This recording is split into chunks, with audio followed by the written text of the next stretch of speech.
Now, I have enormous respect for Auerbach, as you know, as most people, anybody knows, and I actually love the man. I never played for him. We worked together, and that's the reason for the success. Fantastic. Red, I thought I trusted him explicitly. There was never a single day that I mistrusted him. And that was mutual? Yes. Yes. And first of all, he was an absolutely brilliant man. Absolutely brilliant. His foundation, mathematics. And a psychologist. Had the best set of ears of any guy in that position I've ever heard of. He would meet a player, have 2 or 3 conversations with him, and he know how to talk to him. See, you can't just talk to him. There's no silver bullet that this is the way I am, and so this is the way it is. So he dealt with each person individually. Yes. Yes. Okay. That's a lot of hard work. Now, see, that's why most people don't want. That's an enormous amount of hard work. Like a football coach is like, he needs assistants. Yeah. But see, a basketball coach, he's got 10 or 12 guys, and if he's willing to put in the work, he can do that. When I walked, the Red's reputation before I got there was he used to make Vince Lombardi sound like a choir boy.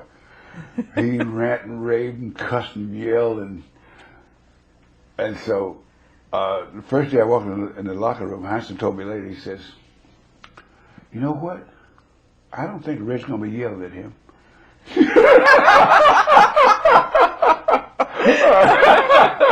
I see. And we worked together, and it was like I said, it's complete trust. Because I never once, for 1 second, thought that Red would say or do something to make himself look good at my expense. So, as you valued, you just spoke about the importance of kindness and working together as a team.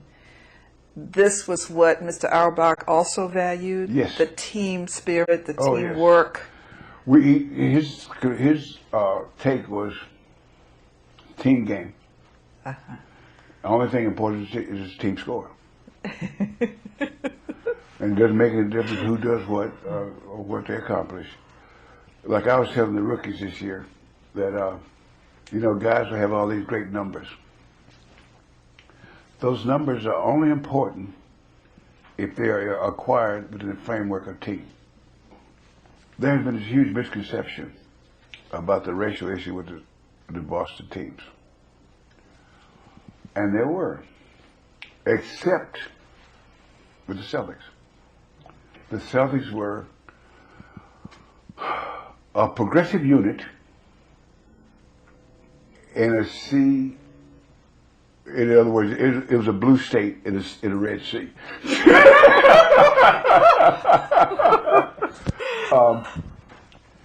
Now, I'm very proud of some things that the Celtics did, besides the championships.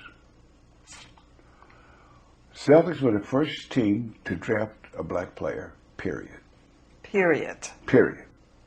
Got him Chuck Cooper from Duquesne. The first black player in professional basketball? Yeah, in the NBA. Yes. The first black player in the NBA was drafted by the Boston Celtics. The first team to start 5 black players was the Boston Celtics.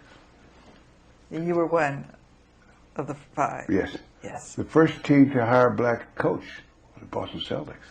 And that was you as well. Yes. And have had at least 5 over the years.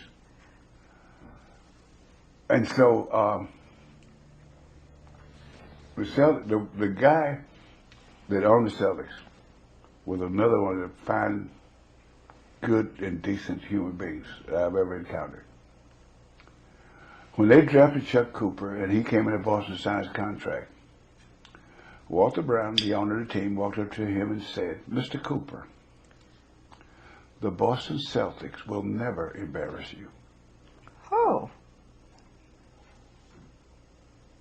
That's the first thing Walter Brown said to Chuck Cooper. very good. And that's the kind of guy he was. And so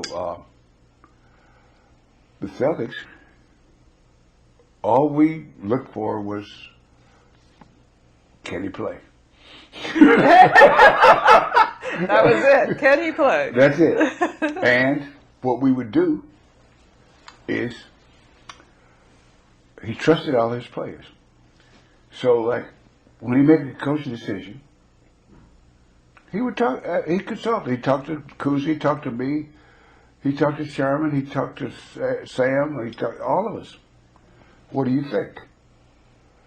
Get the information from us, and then make a decision based on that information and his thoughts. So we never, at least I never ever considered him having ulterior motives for what he did. Yes.